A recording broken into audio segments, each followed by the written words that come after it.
नमस्ते। चलिए आज भारतीय नागरिकता के बारे में बात करते हैं। कभी सोचा है कि एक भारतीय नागरिक होने का असल में मतलब क्या है? क्या ये सिर्फ एक आईडी कार्ड है? नहीं, ये उससे कहीं ज्यादा है। तो चलिए आज इसी को समझते हैं। तो सवाल यही उठता है कि आखिर भारत का नागरिक होने का मतलब क्या है।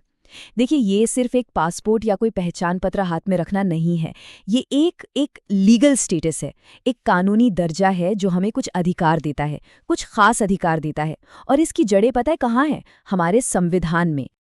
अच्छा, आज की नागरिकता को अगर समझना है ना, तो थोड़ा सा पीछे चलना पड़ेगा, इतिहास में। ठीक उस समय जब भारत एक गणतंत्र बना था और हमारा संविधान लागू हुआ था। तो देखिए, हमारे संविधान में जो आर्टिकल्स हैं, मतलब अनुच्छेद 5 से लेकर 11 तक, उन्होंने ही सबसे पहले ये बताया कि भारत का नागरिक कौन होगा।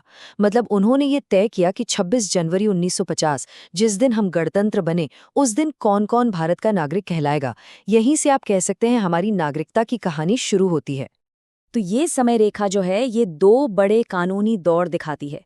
पहला तो वो जब संविधान ने शुरुआती नियम बनाए, और दूसरा 1955 के बाद का दौर जब नागरिकता अधिनियम यानी सिटीजनशिप एक्ट आया, जो आज भी नागरिकता से जुड़े सारे मामलों को देखने वाला मुख्य कानून है। ठीक है, तो अब हमें ये तो पता चल गया कि शुरुआत कहाँ से हुई। पर अब सवाल ये है कि आज के समय में कोई भारतीय नागरिक कैसे बन सकता है। इसके लिए नागरिकता अधिनियम में तीन मेन रास्ते बताए गए हैं। सबसे पहला और सबसे सीधा तरीका है जन्म से नागरिकता। इसका मतलब बहुत सिंपल है कि अगर कोई व्यक्ति कुछ शर्तों के साथ भारत की जमीन पर पैदा होता है, तो वो अपने आप ही भारत का नागरिक बन जाता है। जैसे एक उदाहरण लेते हैं। मान लीजिए एक बच्ची है, रिया, जिसका जन्म दिल्ली में हुआ। अब अगर उसके माता पिता भारतीय नागरिक हैं, तो रिया जन्म से ही भारत की नागरिक बन गई। बस इतना ही आसान है ये। चलिए अब दूसरे रास्ते पर चलते हैं, वंश के आधार पर नागरिकता। अब ये उन लोगों के लिए है जो पैदा तो भारत से बाहर हुए हैं, लेकिन उनके माता पिता में से कम एक उनके जन्म के समय भारतीय नागरिक था। यहाँ पे जो सबसे जरूरी बात है ना, वो है माता पिता की नागरिकता, जन्म की जगह नहीं। इसको भी एक उदाहरण से समझते हैं। मान लीजिए कोई लड़का है अर्जुन, जो कनाडा में पैदा हुआ, लेकिन उसके पिता भारतीय हैं। तो अर्जुन वंश के आधार पर इंडियन सिटीजनशिप क्लेम कर सकता है। और तीसरा आम रास्ता है रजिस्ट्रेशन के जरिए। अच्छा, ये उन लोगों के लिए है जो भारतीय मूल के हैं और काफी समय से भारत में ही रह रहे हैं और अब अपनी नागरिकता को फॉर्मल करना चाहते हैं। यहाँ भारतीय मूल का मतलब ये है कि उस व्यक्ति के माता पिता या दादा दादी में से कोई अविभाजित भारत में पैदा हुआ हो। जैसे मान लीजिए प्रिया, जो भारतीय मूल की हैं, वो 7 साल से ज्यादा से बेंगलुरु में रह रही हैं, वहीं काम कर रही हैं, तो वो रजिस्ट्रेशन के जरिए भारत की नागरिक बनने के लिए अप्लाई कर सकती हैं। तो नागरिकता कैसे मिलती है ये तो हमने देख लिया, पर एक और पहलू है कि नागरिकता छीनी भी जा सकती है या खत्म भी हो सकती है। तो चलिए देखते हैं कि भारतीय नागरिकता किन वजहों से समाप्त हो सकती है।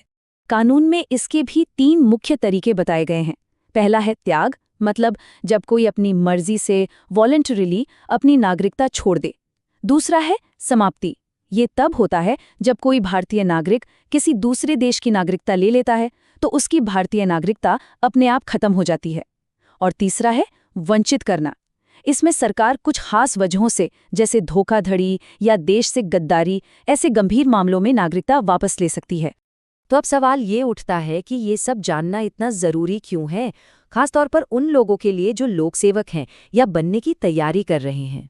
देखिए, एक लोक सेवक के तौर पर आपके फैसलों का लोगों के अधिकारों पर सीधा असर पड़ता है। उन्हें कौन सी सेवाएं मिलेंगी, कौन सी नहीं, ये सब उनकी नागरिकता की स्थिति से जुड़ा होता है।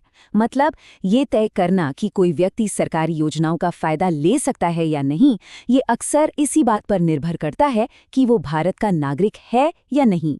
और आखिर में एक सवाल सोचने के लिए छोड़ जाते हैं कि कानून तो नागरिकता की परिभाषा तय कर देते हैं, लेकिन ये जो पूरा कानूनी ढांचा है, ये हमारे समाज में अपनेपन की भावना को कैसे बनाता या बिगाड़ता है, ये एक बहुत बड़ा सवाल है।